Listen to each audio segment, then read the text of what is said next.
बोलिए शुद्धात्म देव की जय हो, जय हो। बस जय नमस्तु तत्तुम च नंदे आनंदिम निनंद सहा परमित पद विंद पौ नमियो सिद्ध शोभा गुरु वे सिंह गुपति रुई गुपति ज्ञान सहका तारण तरण समर्थ मुनि गुरु संसारे निभा धर्म ज्योतौ जिनवरे अर्थ तीर्थ है जो भय विनाश भव जो ममल ज्ञान कहलो। को गुरु को धर्म को साक्षी को बारंबार नमस्कार।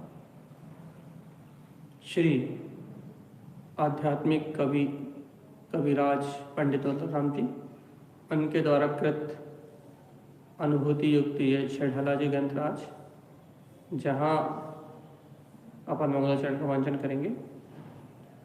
तीन भुवन में सा वे तेरा विज्ञानिता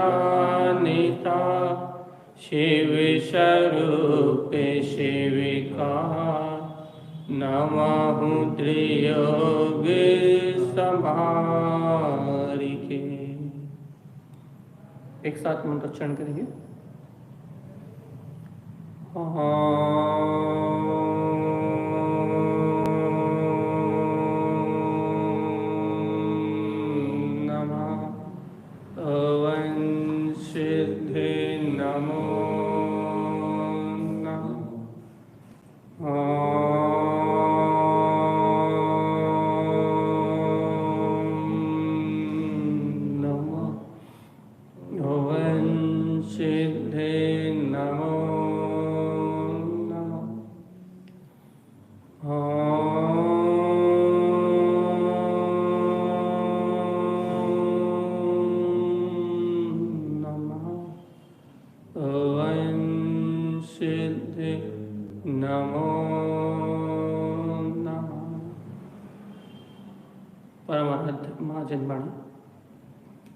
सद्गुरुवर श्रीमद चिंतानंद स्वामी और सर्वज्ञ जनेश्वर भगवान की अमृत में ज्ञान दस्तार, जिसका अमृत संक्षेप में गूंथ के दौलतराम जी ने यहाँ दिया है। षडहला जी ग्रंथराज। अपन तीसरे ढाल का वांचन कर रहे थे, जहाँ अपन ने पहले ढाल में संसार का स्वरूप जाना था, दूसरे ढाल में ग्रहित अग्रहित मिथ्यात्व के बारे में जाना था, संसार में दुखों का कारण जाना था, और अब तीसरे ढाल में यहाँ दौलतराम जी सबसे पहले शुरुआत कर रहे हैं कि आत्म को हित है सुख सो सुख आकुलता बिन कही। अब यहाँ वह मोक्ष मार्ग की साधना प्रारंभ कर रहे हैं।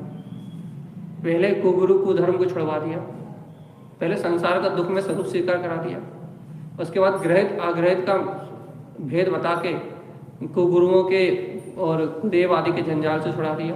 अब आत्म साधना करने के लिए प्रेरित कर रहे हैं, ज्ञान साधना करने के लिए प्रेरणा दे रहे हैं, और कह रहे हैं कि जीवात्मा आत्मा का सुख तो निराकुल है, आत्मा तो शिवपुर में गमन करने वाला है। यदि सम्यक दर्शन ज्ञान चारित्र को ग्रहण करे ये जीव तो अपूर्व आनंद की प्राप्ति कर सकता है। क्यों क्यों क्यों? क्योंकि संसार के सारे सुख तो आकुलता जन्य है। सुबह खाओ, शाम को फिर भूख लग जाएगी। तो संसार के जितने भी सुख हैं वो तो सब आकुलता होने के बाद प्रारंभ होते हैं। आकुलता को कम करने का नाम संसार में सुख है। लेकिन यहाँ आचार्य भगवान जिस सुख की बात कर रहे हैं वो सुख आकुलता के कम होने से नहीं होता, वो सुख स्वाभाविक है। आत्मा का त्रिकाली स्वभाव है वो सुख आत्मा की शाश्वत सत्ता है। जैसे हमने उस समय बहुत उदाहरण दिए थे, एक बार रिपीट कर देते हैं। जैसे कि आपको भूख लगी, तो भूख लगने के बाद भोजन मिलेगा तो आप सुख की अनुभूति करोगे। जैसे आपको गर्मी लगी और गर्मी लग रही थी और पानी गिर गया, बड़ी ठंडक हो गई, तो आप सुख महसूस करोगे। तो आपका और हमारा सुख काय पे आधारित है? भौतिकता। पहले दुख होना चाहिए, उसके बाद पहले आकुलता होना चाहिए, उसके बाद आकुलता को मिटाने का जो साधन है उसे अपन ने सुख मान लिया है। लेकिन यहाँ दौलत राम जी का कहना है कि मोक्ष मार्ग तो वो है, सुख तो वो है जो बिना आकुलता के प्रकट हो, जो शाश्वत हो, जो स्वयं के द्वारा उपजे, जो सम्यक दर्शन ज्ञान चरित्र में शिव मार्ग में लग के जो शाश्वत सुख की प्रकटता होती है, वो आकुलता रहित सुख प्रत्येक जीव का अपना स्वभाव है, उसे प्रकट करो। और दूसरी गाथा में कहा था पर द्रव्यन से भिन्न आत्मा, और ये जानो कि मेरा आत्मा पर पदार्थों से, पर द्रव्य से भिन्न है, रुचि सम्यक्त भला है। अरे ऐसी आत्म तत्व की श्रद्धा, ऐसे स्वभाव की रुचि करना ही वास्तव में निश्चय है। उन्होंने सम्यक दर्शन ज्ञान शायद की बात भी कही थी, 1 मिनट में रिपीट करते हैं। आप रूप को जान पनोसो रुचि सम्यक, हाँ ठीक है ना। पर द्रव्य से भिन्न अपने स्वभाव को जानना, आत्मा की रुचि होना सम्यक दर्शन है। अपने रूप को, ज्ञायक स्वभाव को जानना, ज्ञायक भाव में रहना सम्यक ज्ञान है। और आत्म स्वभाव में स्थिर होना सम्यक चारित्र है। ऐसा कह के उन्होंने निश्चय सम्यक दर्शन ज्ञान चारित्र का मार्ग बता दिया। अब अपनी आर्थ की वांछना होने की गाथा नंबर 3 से तो अपन पढ़ेंगे। नहीं लेके बैठे का हाथ, नाखून काट क्या है? नाखून काटने में थोड़ी सूतक होती, कोई होती? हाँ चल अपन पढ़ेंगे ढाल नंबर 3 और तीसरे ढाल में गाथा नंबर 3।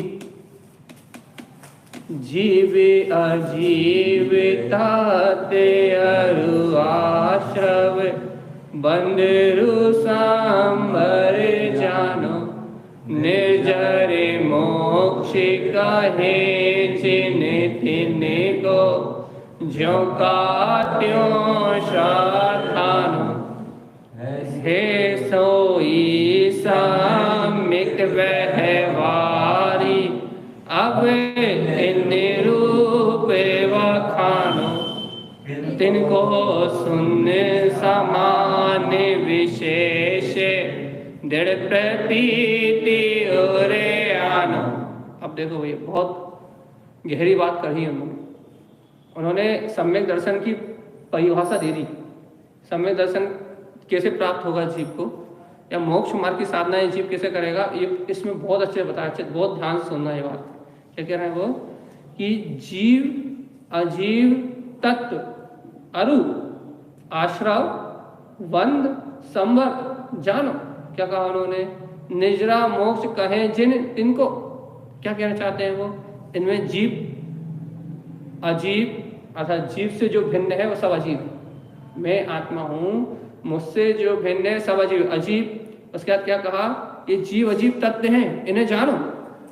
उसके बाद क्या कह रहे हैं वो? आश्रव, वो उसके बाद क्या कह रहे हैं? आश्रव बंद। देखो देखो, जैसे कि आप और हम यहाँ बैठे हैं, और आप और हम यहाँ बैठे हैं और फालतू बातें कर रहे हैं, तो बताओ आप और हम यहाँ बैठ के फालतू बात कर रहे हैं तो हमें कौन से तत्व का विपरीत श्रद्धा है?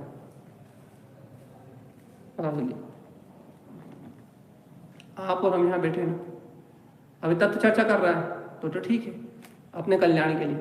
और यदि आप और हम यहाँ बैठ के फालतू चर्चा कर रहे होते तो कौन से तत्व का विपरीत सिद्धांत होता?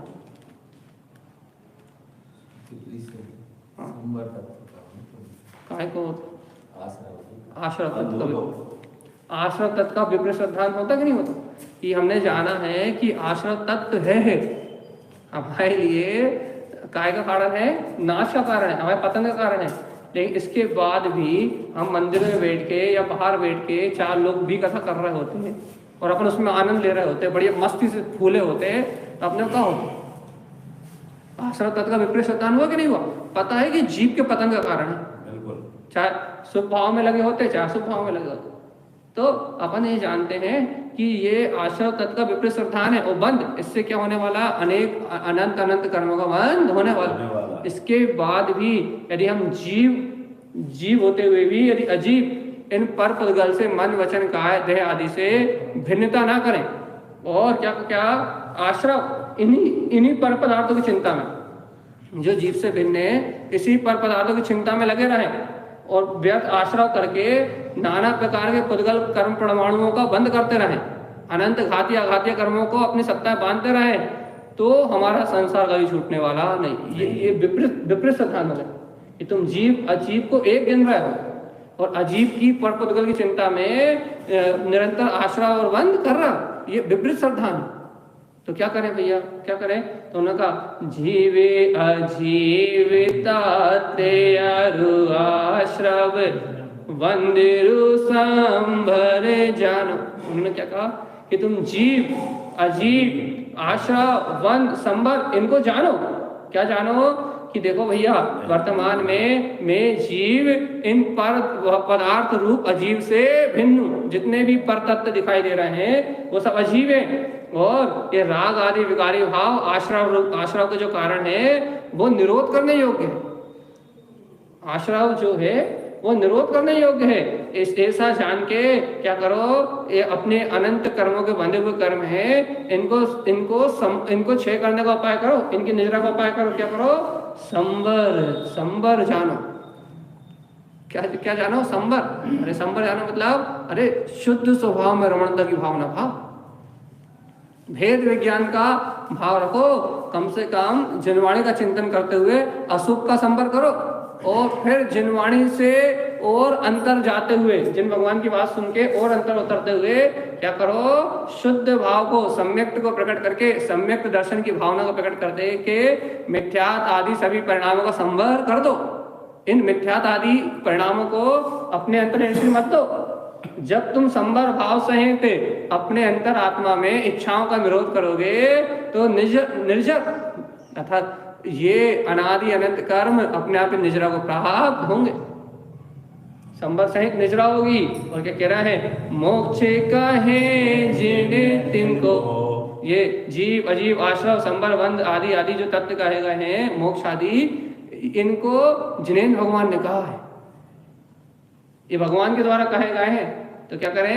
ज्यों का त्यों श्रद्धान, इन्हें अपनी मन मर्जी से मत पलटो कि भैया हम तो ऐसे भाव भी करते रहेंगे तो हमारा मोक्ष हो जाएगा, हम तो पाप करते रहेंगे तो भी हो जाएगा, हम तो पुण्य की क्रिया में लगे रहेंगे तो भी हो जाएगा, हम तो इच्छाएं करते रहेंगे तो भी हो जाएगा, हम तो बाहर की जो क्रियाएं कर रहे हैं वो करते रहेंगे तो ही मोक्ष हो जाएगा। लगे अपने मन से मत मानो।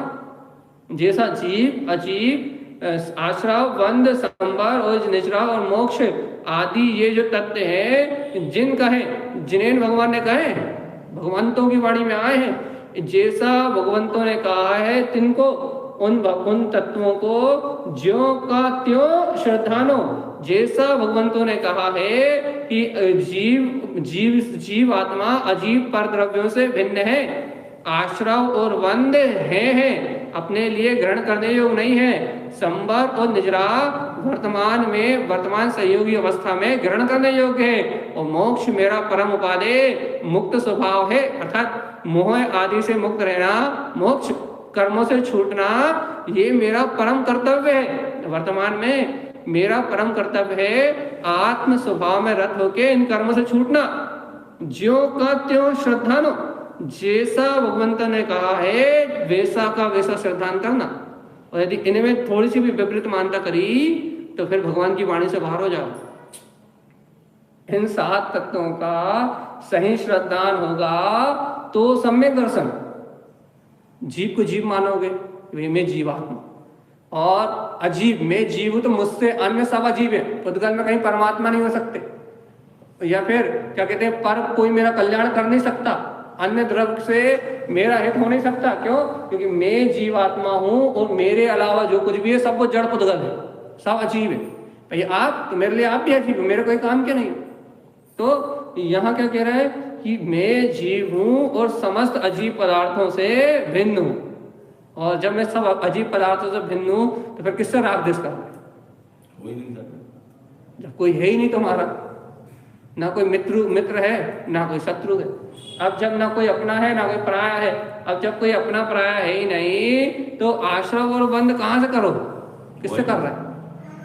तुम तो पर से भिन्न हो तो अपने संबर भाव रखो, अर्थात हमेशा भेद ज्ञान की परिणति रखो कि इन पर द्रव्यों से मेरा आत्मा भिन्न है। हमेशा सम्यक निर्णय रखो कि अरे संबर तत्व उपादेय है, एक देश उपादेय है। वर्तमान में आश्रव और बंध के भाव करते रहना ये मेरे लिए उपादेय नहीं है, ये तो है। और वर्तमान में संयम की भावना पाना, सदाचार की भावना पाना, शुद्धात्म रमणता की भावना पाना, भेद ज्ञान की भावना को बना के रखना, जिनवाणी का आश्रय बना के रखना, आत्मचिंतन बना के रखना, कि नहीं सब संबर के निमित्त है, ये संबर भावना के निमित्त है। इन्हें उपादेय मानो, एक देश उपादेय मानो। वर्तमान में कल्याणकारी है, हमें दुर्गति से बचाने वाले हैं, हमें अनंत काल के जन्म मरण में जो दुर्गतियों में दुख होते हैं उनसे बचाने वाले हैं। ये भाव दुकान के विकल्प में, मकान के विकल्प में, खाने पीने के विकल्प में लगे रहेंगे तो क्या ना अशुभ कर्म आ जाएंगे, अपने पल्ले में अशुभ कर्मों का पल्ला भारी हो जाएगा।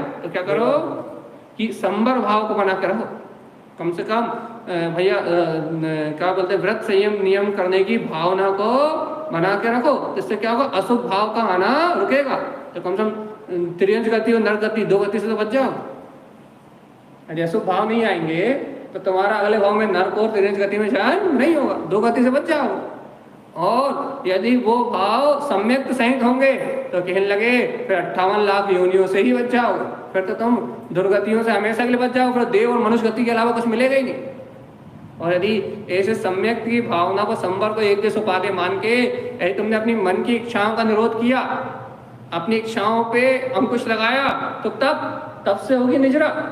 और कह रहा है इन सब कर्मों से छूटना ही मोक्ष है। भगवान ने जैसा कहा है, ये जिन भगवान ने कहा है, जैसा कहा है, ज्यों का त्यों श्रद्धा न, अपने मन मर्जी से कछु बोल पटोल मत करना। इस भूमिका में तो ऐसा होता है, अब क्या करें, जा नहीं करना, अपनी इच्छाओं का निरोध करना ही तब इच्छा निरोध का अपने मन में जो कामनाएं होती हैं, अपने मन में जो इच्छाएं होती हैं, उन इच्छाओं को अंतर से छोड़ना, उन इच्छाओं का घात करना ही, अर्थात उनका मन में आने वाली इच्छाओं का निरोध करना ही तप है। वो तब कैसे होगा? तब कैसे होगा? मन कहता है यहाँ रम जाओ, मन कहता है वहां रम जाओ, मन कहता है पंखा चलाओ, वही कुछ भी कह लो। तो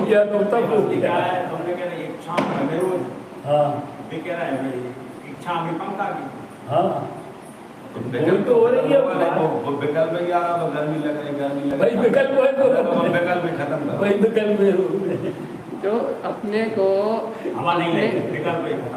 अपने अंतर में, मन में गुलाब जामुन खाने की इच्छा हो रही है, भोग आसक्ति से इच्छा हो रही है, और पुण्य का बराबर उदय है, लेकिन तत्व का चिंतन करके आत्म स्वभाव में जाने की अपेक्षा से यदि उस मन का निरोध कर रहे हैं, जैसे एकासन कर रहे हैं, या फिर किसी आज अपने क्या बोलते हैं रसी से भोजन कर रहे हैं, या 60 रसों में से कुछ का किसी का त्याग कर रहे हैं, कोई नियम लेके भोजन कर रहे हैं, मौन लेके भोजन कर रहे हैं, तो अपनी इच्छाओं का जो निरोध कर रहा है,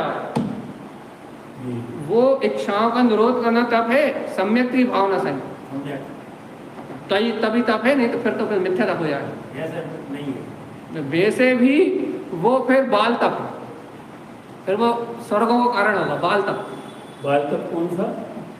यदि आप बिना सम्यक दर्शन के मन की इच्छाओं का निरोध करो तो बाल तप माना दुकान चलाएंगे, मंदिर नहीं आ पाओगे, वो बाल पुण्य मिलेगा, देव नहीं, मंदिर भी आ जाओगे, सब कुछ चले जाओगे, लेकिन इस भाव के बाद देव गति मिलेगी, और देव गति के बाद मुक्ति नहीं मिलेगी, फिर आओ नर्क में, निगोद में कहीं पहुंच जाओगे। लेकिन वो बाल तप है, एक बाल तप होता है, एक बाल तप होता है।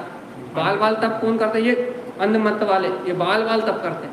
ये है वो बाल मरण, पंडित मरण, पंडित मरण, वो अलग बात है। अभी अपन पहले ही बात कर रहे हैं। बाल तब कौन करते हैं?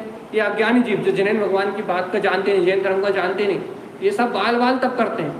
तो इनका तो बहुत बिल्कुल, और अपन जैन धर्म में जिनेन भगवान की बात मान रहा है लेकिन सही श्रद्धा नहीं कर पाया 7 तत्वों का। जैन धर्म के अलावा और मोक्ष को कोई मार्ग नहीं,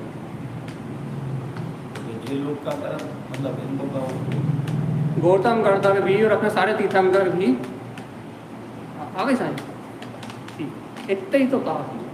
तो इन 7 तत्वों का यथार्थ श्रद्धान करना ही वास्तव में, ज्यों का त्यों श्रद्धान करना ही वास्तव में आचार्य भगवंतन मोक्ष मार्ग का है। जो इन 7 तत्वों का श्रद्धान कर लेगा वो जाति पाति के बंधन में से कोई लेना देना नहीं है, चाहे वो रोहिया रमण हो चाहे कोई भी हो।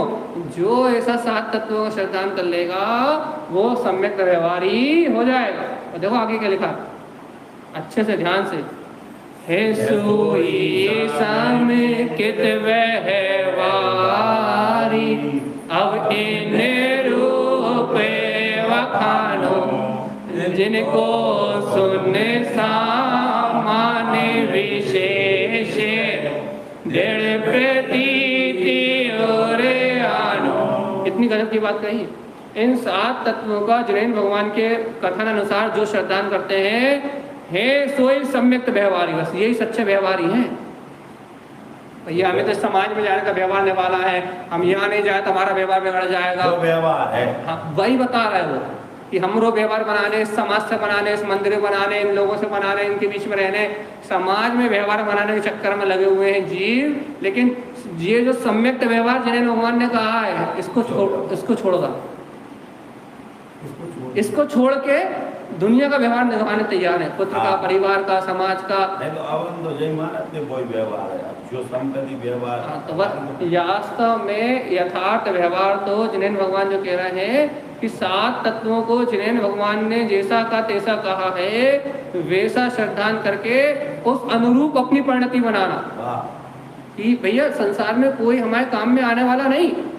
यदि हमने संसार के जीवों के राग में यदि कुदेव अदेव आदि की वंदना करके या बाहर में गलत कुसंग में पड़ के यदि इंद्रिय विषय को फंस के यदि हमने अपनी आत्मा का पतन कर लिया तो हमारे पापों को भोगने हमारे साथ दूसरा कोई जाने वाला नहीं है। अपनी करने का फल हमें भोगना पड़ेगा। इसलिए 7 तत्वों का जैसा का तैसा श्रद्धान करके है सोई सम्यक व्यवहारी, वो जीव सम्यक दर्शन सहित सच्चे व्यवहारी हैं। सम्यक दर्शन रूप 7 तत्वों के साथ जो व्यवहार कर रहा है वो आश्रव को है जान रहा है, वंद को है जान रहा है, अपने अंदर घुसने नहीं दे रहा है, और संवार और निजरा को एक देश उपाधि मान रहा है, जान रहा है कर्मों से छूटना, मोक्ष प्राप्त करना मेरे लिए प्रथम कर्तव्य है। जीव और अजीव को अलग अलग जान रहा है सोई सम्यक व्यवहारी। अब देखो क्या लिखा, अब इन रूप बखानो। अब मैं इनका स्वरूप बताऊंगा। जैसे सम्यक व्यवहारी है, अब मैं उनकी परिणति बताऊंगा कि उनके भाव कैसे चलते हैं, उनकी क्रिया कैसी होती है, उनका उठना बैठना कैसा होता है, उनका सोना जागना कैसा होता है, बताऊंगा मैं। बोला तो हम जो बताएंगे, मैं नहीं बताऊंगा। उन्होंने यहाँ लिखा है कि जो सच्चे सम्यक 7 तत्व के सम्यक श्रद्धानी है, जो सम्यक व्यवहारी है, अब इन रूप बखानो। अब मैं इनकी चर्या बताता हूँ ये कैसे होते हैं सम्यक व्यवहार वाले। तो कैसे होते हैं, तिनको सुनने सामान्य विशेष दृढ़ प्रतीति आनो। उन्होंने क्या कितनी अच्छी बात करी, क्या कहा उन्होंने, क्या कहा कि तिनको मैं समान और विशेष रूप से, अर्थात संक्षेप में और विस्तार में, मतलब समान मतलब थोड़े में, अच्छा, और क्या कह रहे हैं विशेष मतलब विस्तार में, थोड़ा जितना वो बताना चाहते हैं, जितना अपने लिए भी वर्तमान जरूरी है वैसा समान और विशेष कथन कर रहे हैं। और क्या कह रहे हैं, इसको सुनो, इसको सुनो और अपने अंदर में दृढ़ प्रतीति, अटल अर्थात पूरी वजनदारी से क्या करो, ऐसी प्रतीति अपने अंतर में धारण कर लो कि ये ही मोक्ष मार्गी हैं, इनके अलावा सब भ्रष्ट हैं। ये ऐसी प्रतीति कर लो कि जो अब लक्षण यहाँ बताने वाले हैं आगे, दौलत राम जी अब आगे जो लक्षण बताने वाले हैं वह पंडित जी जो बता रहे हैं, क्या बता रहे हैं कि अभी जो समान विशेष लक्षण जो वो बताने वाले हैं उनको जैसा का तैसा श्रद्धान करके अपने अंतर में और में दृढ़ प्रतीति गहरी श्रद्धा करना कि जैसा ये कहा जा रहा है वैसा ही मोक्ष मार्ग में सम्यक व्यवहारी है। बस यही सम्यक व्यवहारी है जो वास्तव में जिनेन भगवान के पद के उत्तराधिकारी हैं। यही आगे जाके जिनेन पद को ग्रहण करेंगे और इसके अलावा सब नामधारी हैं, काम वाले नहीं हैं। यदि कोई अपने नाम के आगे जैन लिख रहा है और वो अपने आप को जिनेन की आज्ञा का बता रहा है या जिनेन भगवान के नाम से कोई कुरीति फैला रहा है तो वो जैन नहीं है। जैन तो यही है कौन से जिनकी चर्चा आगे करने वाले हैं, इनकी दृढ़ प्रतीति रखना, इनमें शंका मत करना। जैसे आपने पूछ लिया वे जैन के अलावा कोई नहीं जाएगा, कि अरे जैन तो छोड़ो, ये जो कह रहे हैं उनके अलावा कोई नहीं जाएगा। जैन तो छोड़ो, तुम नाम जैन लिखने वाले तो छोड़ो, जो अभी यहाँ बताए जाएंगे, जो सम्यक व्यवहारी जो यहाँ बताए जाएंगे सिर्फ वो ही मोक्ष मार्ग के अधिकारी रहेंगे, इनके अलावा अन्य तो कोई दूसरा मोक्ष मार्ग का अधिकारी होगा ही नहीं। इसलिए इतनी श्रद्धा भक्ति और विश्वास रखना है कि यहाँ जिनेन भगवान की वाणी में जो आया है बस वो ही सत्य है, ऐसी प्रतीति अंदर में रखना। तो क्या होगा कि हमारा जीव कहीं और भटकेगा नहीं, कि सम्यक व्यवहारी तो ये है। अपन ने जिनवाणी से प्रमाण करेंगे नहीं करेंगे? अपने को यदि मोक्ष मार्ग में चलना है तो अपन आगम से प्रमाण करेंगे कि नहीं? जिनेन भगवान ने जो कहा उससे प्रमाण करेंगे कि नहीं? तो देखो उन्हें क्या प्रमाण करा, पढ़े अपन आगे अच्छे। बहिर आत्मे अंतरे आत्मे परमात्मे जीवे विराहे देह जीवी को एक गिने बहिर आत्मताते मुदा है उत्तम माध्यम जगन त्रिवेदे के अंतरे आत्मे ज्ञानी द्विविध संग विनिषद उपयोगी मुनियोत्तम निज ध्यानी। अब उन्होंने स्वरूप बताना चालू कर दिया कि जिन शासन में 3 प्रकार की आत्मा कही गई है। कौन कौन सी आत्मा कही गई है? मोक्ष मार्ग में भगवंतों ने 3 प्रकार की आत्मा कही है, एक बहिरात्मा, एक अंतरात्मा और दूसरा परमात्मा। ये जीव विधा है, मतलब ये 3 जीव के भेद हैं। इस जगत में जीव के 3 प्रकार के भेद कहे गए मोक्ष मार्ग की अपेक्षा से। यदि जीव के भेद करें, कल्याण की अपेक्षा से जीव के भेद करें तो कल्याण करने वाले अंतरात्मा और परमात्मा, और भैया संसार में भटकने वाले बहिरात्मा। ठीक है, तो अपन यदि संसार की अपेक्षा से जीव देखें कि संसार में कौन से जीव रहेंगे तो वो बहिरात्मा। आत्मा की साधना करने वाले कौन है? अंतरात्मा, जो मोक्ष मार्ग चल रहा है, और जिन्होंने मोक्ष मार्ग प्राप्त कर लिया वो परमात्मा। ये 3 भेद हैं बस इस संसार में। त्रिविधि, ये 3 प्रकार की विधाएं हैं, जीव की 3 प्रकार की अवस्थाएं हैं। इनके अनुसार ही जीव अपना परिणमान कर रहा है, इसके अलावा कोई चौथा है ही नहीं। अब कौन कौन सा 3, ये तीनों का स्वरूप समझ लो कि तीनों में अंतरात्मा कौन है, बहिरात्मा कौन है और परमात्मा कौन है। अभी बता दे रहे हैं उत्तम पात्र कौन है, मध्यम पात्र कौन है, जघन पात्र कौन है। तो देखो कहते हैं देह जीव को एक गिने बहिर आत्मे ताते मुधा है। क्या है? हाँ, शरीर को और आत्मा को जो एक माने वो मिथ्या दृष्टि मूढ़, लिखा ना मुधा, वह मूढ़ मिथ्या दृष्टि संसारी बहिरात्मा है। बिल्कुल। अपन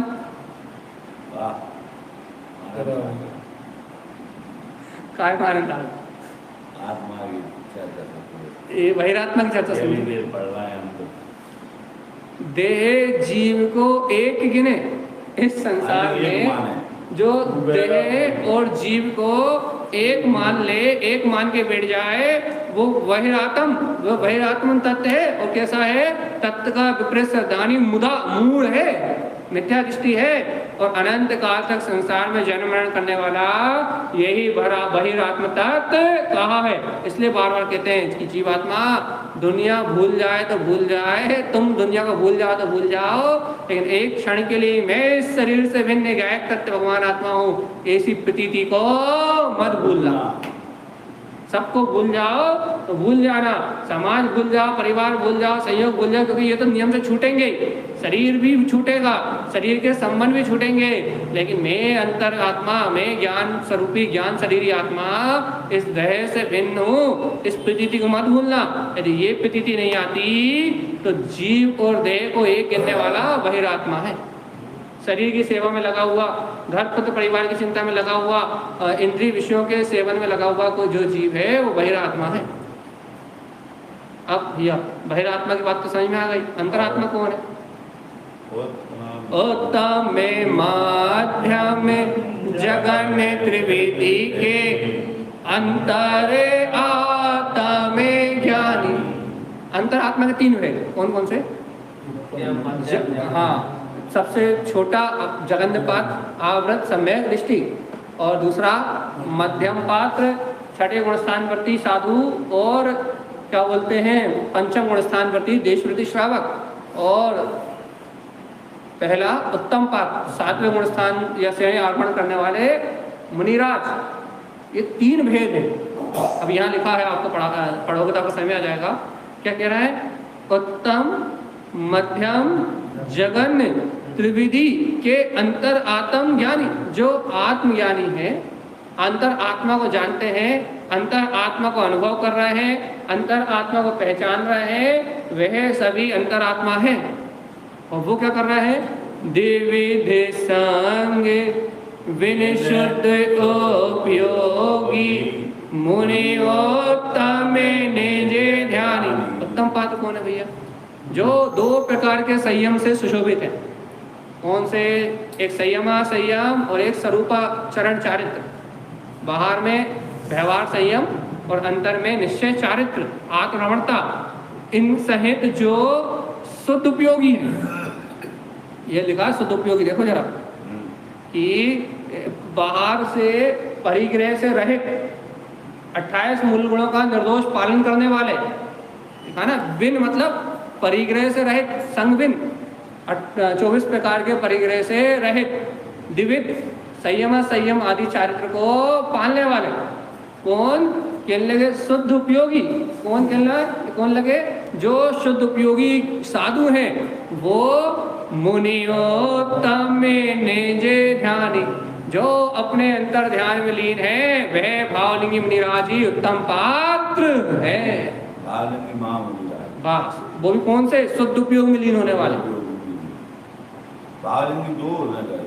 भावलिंगी एक ही होते हैं, लेकिन एक शुद्ध उपयोग में जो 7वें गुण स्थान है उसके ऊपर आचरण कर रहे हैं, और एक छठे गुण स्थान में आके जो अपने व्रत आदि में अपनी अच्छे से व्रत आदि का पालन कर रहे हैं। मुनि छठे 7वें में झूलते ही नहीं झूलते, झूला कभी 7वें में कभी छठे में। तो जब वो छठे में है तो वो भावलिंगी शुद्ध उपयोगी नहीं है। भावलिंगी तो है लेकिन शुद्ध उपयोग में लीन नहीं है, और वो उपयोगी में जीना पता चल रहा है। हाँ, वो क्या बोलते हैं, वो कैसे है? वो मध्यम पात्र है। छठे गुण स्थान में मध्यम पात्र है, 7वें गुण स्थान में उत्तम पात्र। पात्रता में महिक में अंतर आ रहा है। 8वें गुण स्थान में तो शुद्ध उपयोग में चल रहा है। हाँ, शुद्ध उपयोग में चले। 6वें गुण स्थान में प्रमद दशा है, अर्थात प्रमाद की दशा। शुद्ध उपयोग की नहीं है, बाहर की दशा। जैसे आहार करने आए मुनिराज, जैसे हार कर रहे हैं, सो हाँ, लिख रहे हैं, उपदेश दे रहे हैं।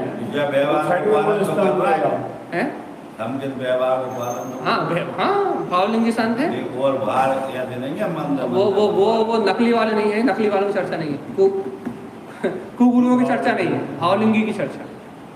ये जो 3 प्रकार के उन्होंने कहा ना, आत्म ज्ञानी कह दिया ना, ये उत्तम मध्यम जगन त्रिविध के अंतर आत्म ज्ञान, तीनों आत्म ज्ञानी है। अब ये आत्म ज्ञानी वालों की बात चल रही है, ये बाहर वालों की बात नहीं चल रही, अंतर वालों की बात चल रही है। ठीक है, तो क्या कह रहा है? जो 2 प्रकार के संयम के धारी है, संग बिना परिग्रह के संग से रहित है, संग से भी परिग्रह के संग, मतलब पाप परिग्रह 24 प्रकार के परिग्रह के पंचशैल के संग से रहित है नहीं तो ध्यान नहीं है। हाँ, शुद्ध उपयोगी है और अंतर आत्मा के ध्यान में लीन है, वह उत्तम पात्र भावलिंगी निराश सात्विक गुणस्थान वर्ती, वह है उत्तम पात्र। अब मध्यम पढ़िए आगे, अगला अगली गाथा पढ़िए। मध्य में अंतरे आत्म में है जे देशव्रती अंगारी, जगन्य कहे आवृत सम्यक दृष्टि, तीनों से वे मगचारी, सकल निकले परे माता में देवी, तिनमें घाटी निवारी, श्री अरिहंत सकल परे माता में लोकालोके निहारी। जो कितनी बड़ी बात कही। मध्यम कौन है? मध्यम अंतर आत्म है।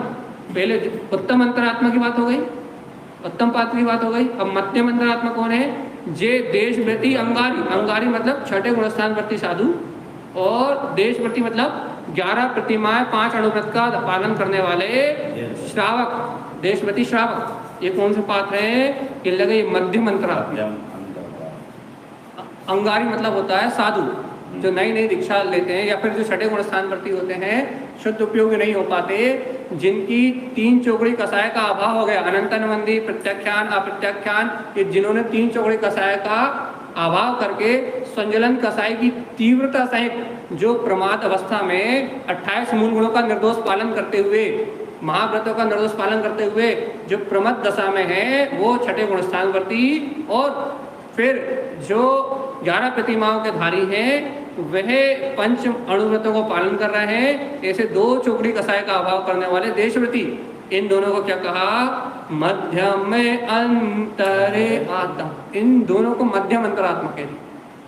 और फिर उत्तम जगन किसे कहा? अब अपनी बारी यदि हो तो जगन कहे आवृत सम्यक दृष्टि, तीनों से वे मगचारी। अब कभी मत पूछना किसी से मोक्ष मार्ग में कौन जाए, अन्न मुक्ति किसकी होगी? लिख दिया उन्होंने कि जगन कहे आवृत सम्यक दृष्टि।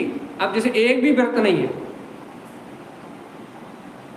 ना अणुव्रत है ना महाव्रत, आवृत मतलब जैसे संयम नहीं है, देश संयम भी नहीं है, आवृत्ति है, सदाचारी है, 18 क्रियाओं का पालन करने वाला है, अभक्ष आदि का त्याग करने वाला है, लेकिन अणुव्रतियों जैसा प्रतिमाओं को धारण करके नहीं बैठा, महाव्रतियों के जैसा क्या बोलते हैं, संपूर्ण हिंसा का त्याग करके नहीं बैठा। महाव्रति कौन कहलाते हैं? जिन्होंने स्थावर काय की हिंसा का भी त्याग कर दिया। मतलब जो अपने लिए पानी भी नहीं पिएंगे, तुम प्रासुक करके पानी दोगे, प्रासुक करके भोजन दोगे और उनकी योग विधि मिलेगी तो लेंगे, और नहीं तो अपने हाथ से एक घास के तिनके में भी पाँव नहीं रखेंगे। क्यों? क्योंकि स्थावर काय की हिंसा का त्याग कर दिया है।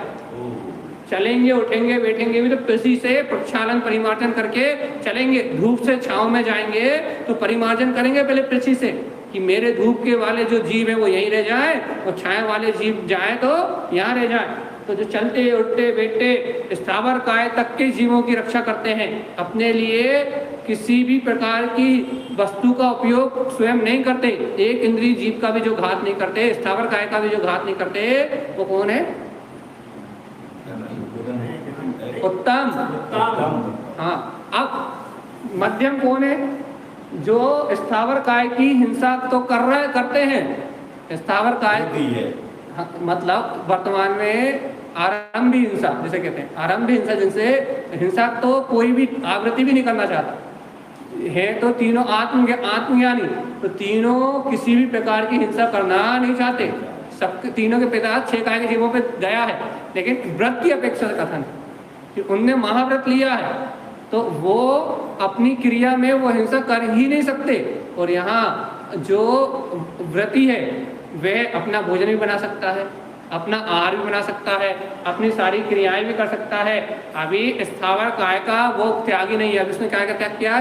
त्रस्त काय के जीवों की हिंसा का त्याग किया, मतलब अच्छित वस्तुएं नहीं ले सकता, जिन वस्तुओं में 2 इंद्रिय जीव का घात हो, 3 इंद्रिय जीव का घात हो, 2 इंद्रिय 3 इंद्रिय जीवों की उत्पत्ति होने की शंका भी जिन पदार्थों में हो, उन पदार्थों का पूर्णता से त्यागी वो कौन है?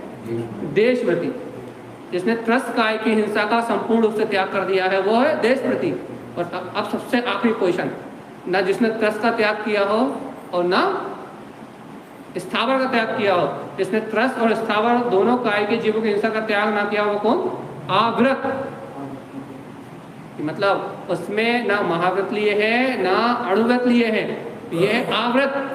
ये देखो अब क्या कह रहे हैं वो, जगन कहे आवृत सम्यक दृष्टि तीनों शिव मगचारी है। तो तीनों मोक्ष मार्गी शिवमक्षारी, वो महाव्रती भी, वो भी मोक्ष मार्गी है, वो मध्यम पात्र वो भी मोक्ष मार्गी है, और ये जगन पात्र घर गृहस्थी में रहने वाला भी, घर गृहस्थी में रहता हुआ भी मोक्ष मार्गी है।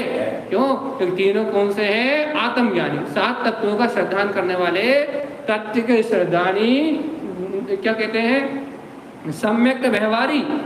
जो अपन ने पहले पढ़ा है सम्यक व्यवहारी, वो सम्यक व्यवहारी है, आत्मज्ञानी है, और तीनों ही मोक्ष मार्ग में गमन करने वाले। अब बता अपन कौन से वाले? अपन जगन है।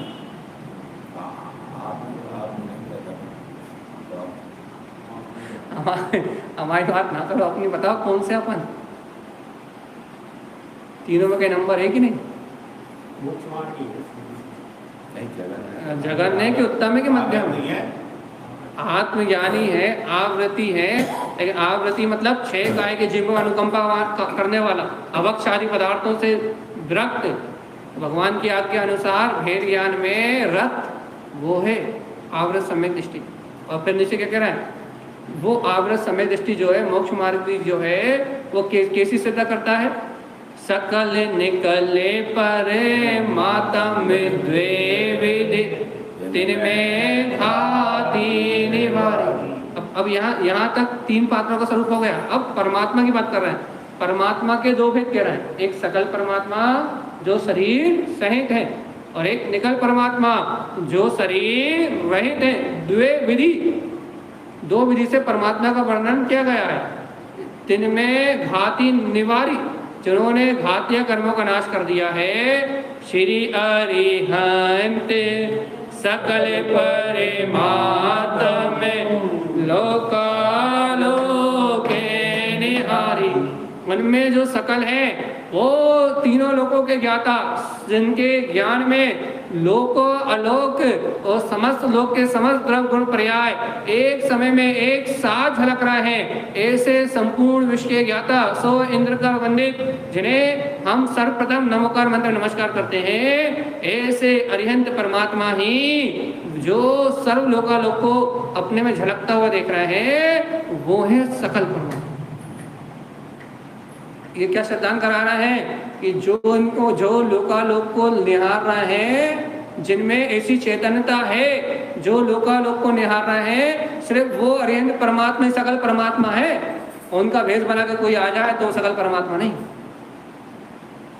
जैसे जो 4 घातीय कर्मों को नाश कर दें, जो वो परम उदारिक शरीर में 14 प्राण से संयुक्त चैतन्यता के रिद्धि के धारी, जिनके ज्ञान में लोकालोक झलक रहे हैं, उन अरिहंत परमात्मा के अलावा अन्य कोई वंदना करने योग्य नहीं है, अन्य कोई स्तुति करने योग्य नहीं है, अन्य कोई महिमा वादन करने के योग्य नहीं है। चाहे वो सोदर मिंद्री क्यों ना हो, चाहे वो कुबेर का खजानी क्यों ना हो, चाहे वो वेंतर भूति क्यों ना हो, कोई भी हो इस जगत में, श्री सकल परमात्मा के रूप में तो एकमात्र अरिहंत परमात्मा ही है। इनके अलावा और कोई इस जगत में परमात्मा होने योग्य है। अब जो लोकालोक को निहार रहे हैं का ऑटोमेटिक निहारी मतलब है जिनके ज्ञान में लोकालोक जानने और देखने में आ रहा है, लेकिन फिर देख थोड़ी रहा। स्वापर प्रकाशक ज्ञान है भगवान जी। अच्छा, जैसे कि अब एक बार बता,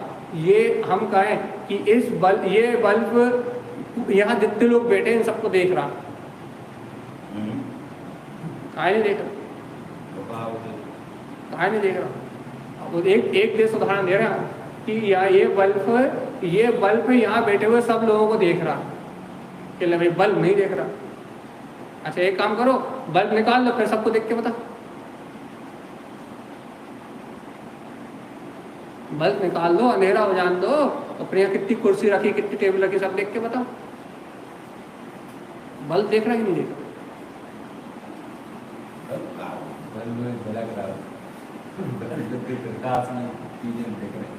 अरे भगवान जी, जैसे उस बल्ब के प्रकाश में ये सारी चीजें अपने आप ही दृष्टिगोचर है, लेकिन बल्ब देखने का विकल्प नहीं कर रहा, लेकिन बल्ब में सब कुछ दिख रहा है, वो विकल्प नहीं कर रहा। ऐसे ही अरिहंत परमात्मा देखने का विकल्प नहीं कर रहा है, उनके अंदर में स्व पर प्रकाशक ज्ञान है। तो स्व प्रकाशक ज्ञान में जैसे बल्ब अंदर ही अंदर अपनी बुझली में अपने आनंद में मस्त है, और लेकिन उसके पर प्रकाशक ज्ञान में सारे लोग अपने आप ही दिखने में आ रहे हैं, वैसे ही अरिहंत परमात्मा अपने स्व प्रकाश आनंद में स्व ज्ञान चेतन महास्वभाव की रमणता में लीन है, लेकिन पर प्रकाशक ज्ञान में पूरा ब्रह्मांड झलक रहा है, जानने और देखने में आ रहा है।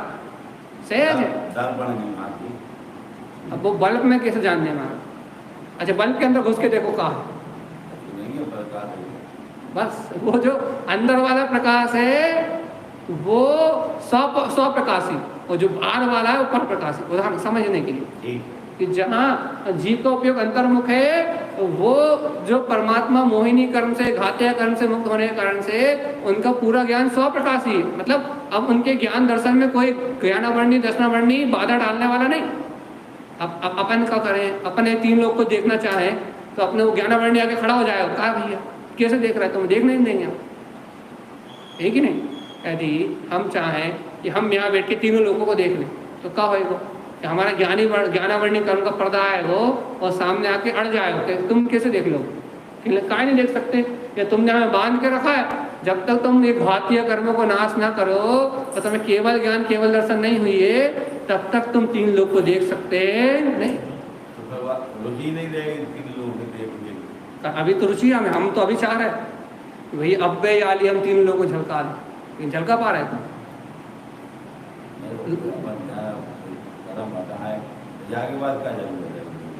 नहीं? तो फिर वो बात की अभी पहले जा बताओ, यदि हम अभी चाहें कि हम अभी यहीं बैठे बैठे 3 लोगों को जान ले, देख लें, भगवान की वाणी श्रद्धान तो कर सकते 3 लोग कैसे, लेकिन अभी जान सकते कि देख सकते क्या?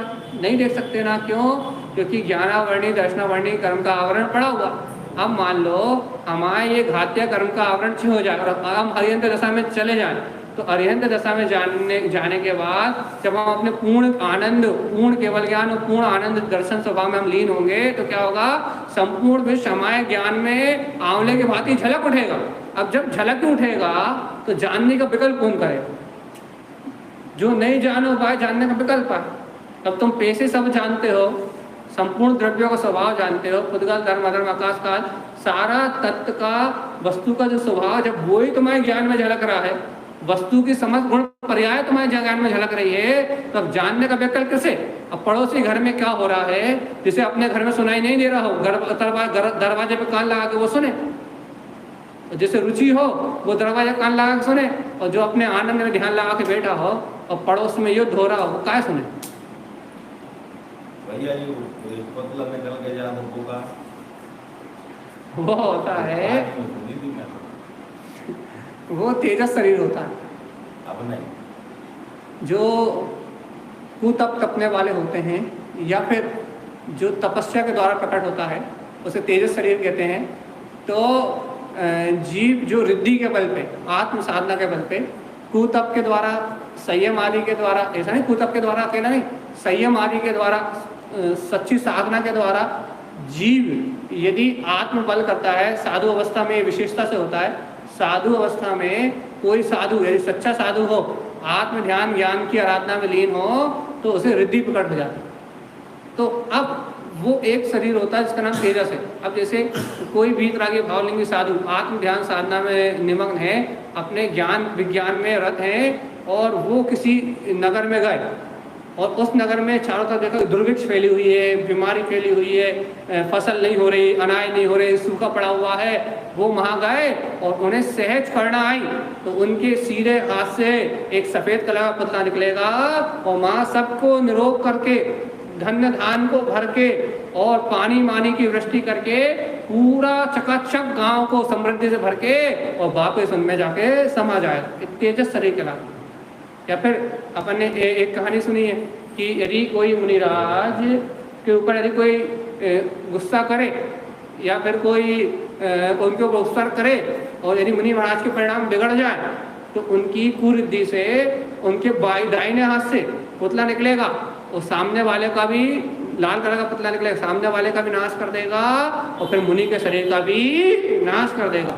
ये तेजस शरीर कहलाता है जो रिद्धि तप के वाले प्रकार होता। द्वारका में नहीं, वो कहानी अलग है। द्वारका में तो जो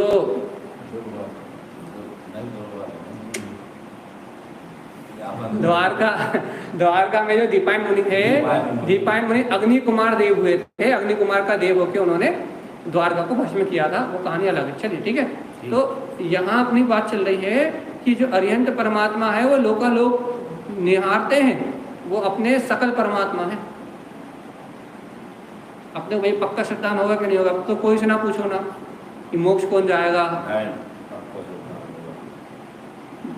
अंतर प्रतीति आ गई ना कि जिन धर्मार्ग में बहिरात्मा का और कभी कल्याण होने वाला नहीं है, इस लोक में मोक्ष के जाने का अधिकारी तो सिर्फ अंतरात्मा ही है।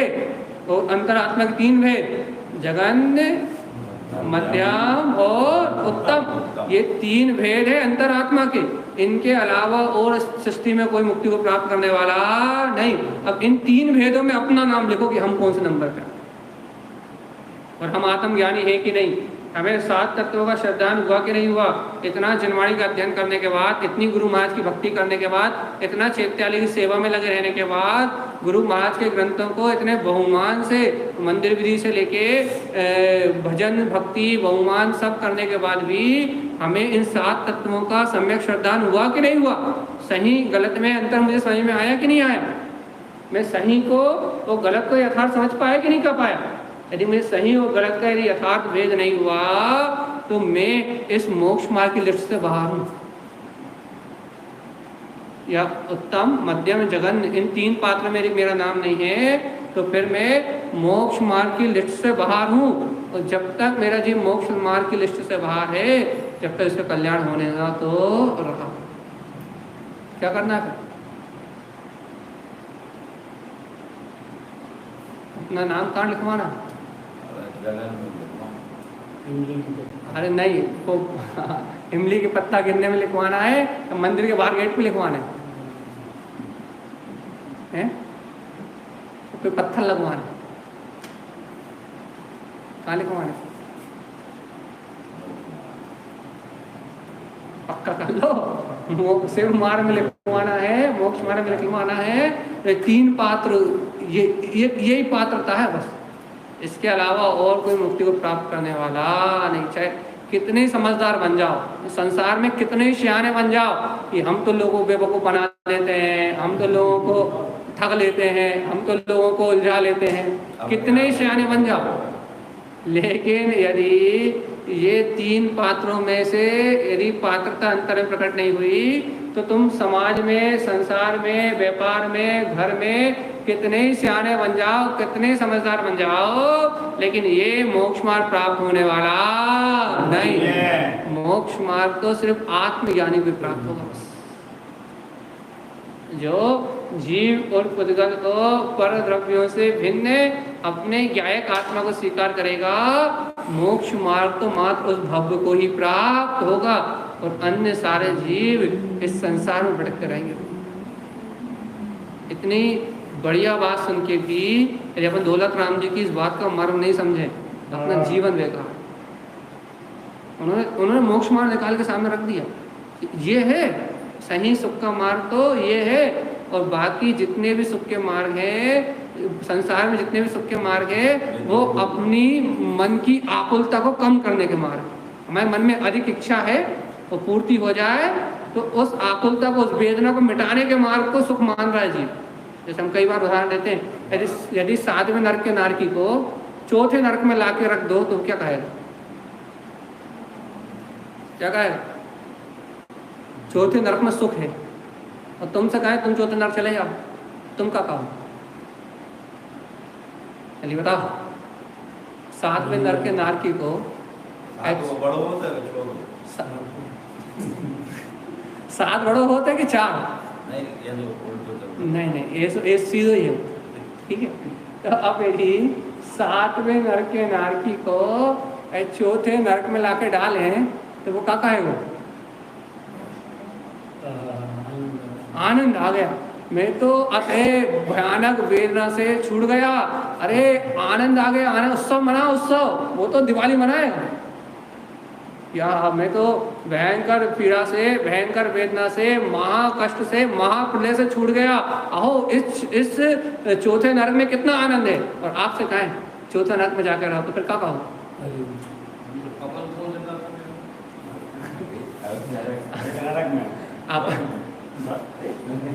अपन मध्य लोक में भगवान जी, ना अपन नरक में है, ना अपन स्वर्ग में है, अपन नरक लोक के ऊपर जो चित्रा पृथ्वी है, इस चित्रा पृथ्वी पे अपना निवास है।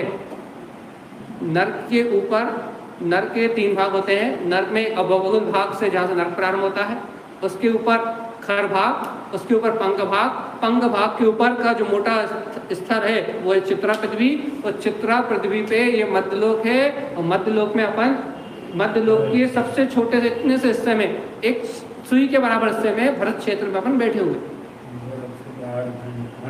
भरत क्षेत्र आर्यखंड, अब भारत नहीं, भरत क्षेत्र मतलब ये न्यूजीलैंड, अफ्रीका जितना दिख रहा है इससे भी अनंत गुना ज्यादा ये भरत क्षेत्र।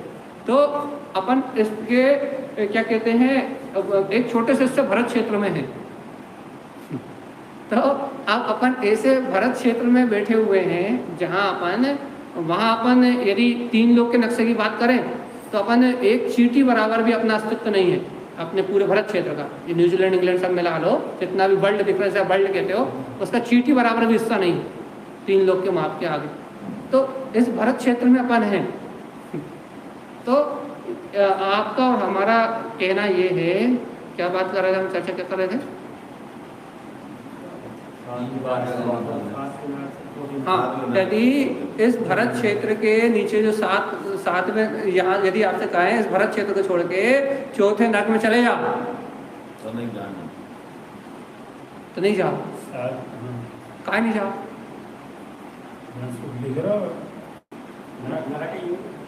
जहाँ सुख दिख रहा हो, माँ तिल तिल करे दे के खंड, इतनी भूख प्यास कौन खूब के लिए, यहाँ पंखा मिल रहा हो, वहाँ तो कहना 3-4 हजार टेम्परेचर, और एक बार हवा नहीं मिलने वाली, 4-5 हजार टेम्परेचर में रहना।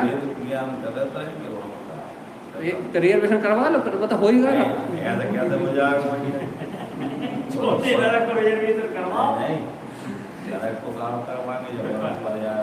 तो यहाँ कह रहे हैं कि अपन जैसे यहाँ से, देखो टाइम हो गया, अपन बात खत्म करना है। अपन यहाँ से यदि 4थे नरक में जाने की बात कहें तो अपनी रूह कांप जाएगी। 4थे नरक के तो खेरी पढ़ो, पहले नरक के अपन पढ़े थे 3 लोग का नाच चौखाए और 3 तेहे थे, अपने पहली आधार पढ़े थे। पहले नरक के दुख में तो अपनी आत्मा ऊपर से नीचे हो गई थी कि एक साथ लाखों विश्व डसे, ऐसी तो स्पर्श मात्र, पहली भूमि के स्पर्श मात्र से दुख है कि लाखों बिच्छुओं ने एक साथ डस लिया हो, तो नीचे 4थे नरक की भूमि में तो करोड़ों बिच्छू डसने का डर वेदना होगी स्पर्श मात्र से, मरेंगे है नहीं, और मरण होगा नहीं। तो कहने लगे जब पहले की वेदना इतनी खतरनाक थी तो 4थे की तो कितनी भयानक। तो सादे वाले को निकाल के ला के लाओ, वो कहेगा स्वर्ग मिल गया। स्वर्ग इसी को कहते हैं। माँ ऐसी स्थिति, जब माँ के घर में जीव रहता है, सुखड़ा फंसा हुआ, जब उसका जन्म होता है, जब आता है वेदना, और जैसे जन्म होकर बाहर आता है, खाने पीने मिलता है, थोड़ा सा सुख सुविधा देखता है, तो वेदना खत्म, नर्क से, ऐसे कहते वो नर्क से बाहर निकल आया। तो देखो, जब तक जीव वहाँ दुख भोगता है तब तक ही उसे दुख लगते हैं, और दुख से जहाँ बाहर निकल के आया, थोड़े विषय भोग लगे, तब जैसे कोरोना आया था तो सब धर्मात्मा हो गए थे कि नहीं हो गए? कोरोना आया था तो सारे धर्मात्मा हो गए थे, एक भी कर्मात्मा ही नहीं बचा था। सब पाठ जाप पूजा और भक्ति और बहुमान और मंदिर विधि और मंत्र जाप और सब चालू हो गए। तो कोरोना गया तो ये सब कर्मात्मा हो गए। तो बात इतनी सी है कि जीव, देखो आखिरी बात है बिल्कुल, जीव क्या कर रहा है कि अपनी आकुलता को कम करने को सुख मान रहा है। वो सुख मान रहा है। फिर ऐसा लगता है कि हमें एक मकान की इच्छा थी, एक मिल गया तो हाँ सुखी हो जाएंगे, हाँ थोड़ी दिन, हाँ एक बन गया कितना अच्छा बन गया, अच्छे से रह रहा है, और दूसरे लगे अरे पड़ोसी के 2 हैं, अपन एक प्लाट और खरीद लो, चाहे लोन से खरीद लो, एक बिल्डिंग और बनवा लो, एक क्रेशर और खुलवा लो, एक फार्म हाउस और बनवा लो, एक वेयर हाउस और खुलवा लो। ऐसा लगता है थोड़ा सा वो,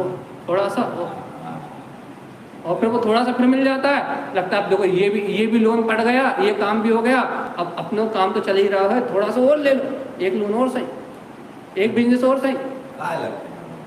तृष्णा वही तृष्णा, वो जो कामना है, वो इच्छा है जो अंतर में और की जो आकुलता है, उस आकुलता का नाश कभी होने वाला नहीं है। अपन कहते हैं ना, ये आशा रूपी गड्ढा, ये मन का आशा रूपी गड्ढा इतना बड़ा है, इसमें 3 लोगों के भोग भी डाल दो तो एक समय में स्वाहा हो जाएंगे, एक बूंद तृप्ति होने वाली नहीं है। ये इतना बड़ा गड्ढा है, और इसकी चाह कभी खत्म होने वाली नहीं है।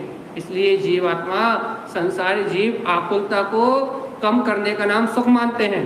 कम से कम अपन सम्यक दृष्टि है, यदि ऐसा मानते हो कि हम सम्यक्ति है, हम मोक्ष मार्गी है, तो अपन आकुलता कम करने को सुख ना मान के अपन आकुलता मिटाने के उपाय को करें, आत्मज्ञान प्राप्त करें, भेद विज्ञान की कला सीखें और अपने अंतर के शाश्वत सुख को प्राप्त करने की विधि जाने, तो अपन सच्चे मोक्ष मार्गी आत्मज्ञानी कहलाएंगे।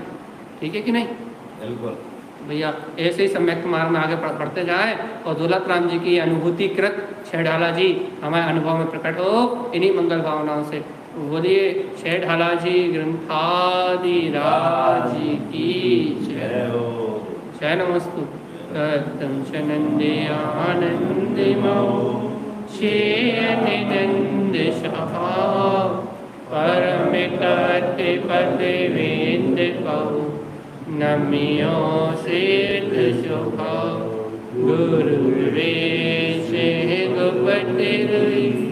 गुपति ज्ञान सहकार तारण तरण समर्थ मुनि दूर संसार धर्म ज्योत चिन्हवरी हर धतियर कहजो है विनाश भव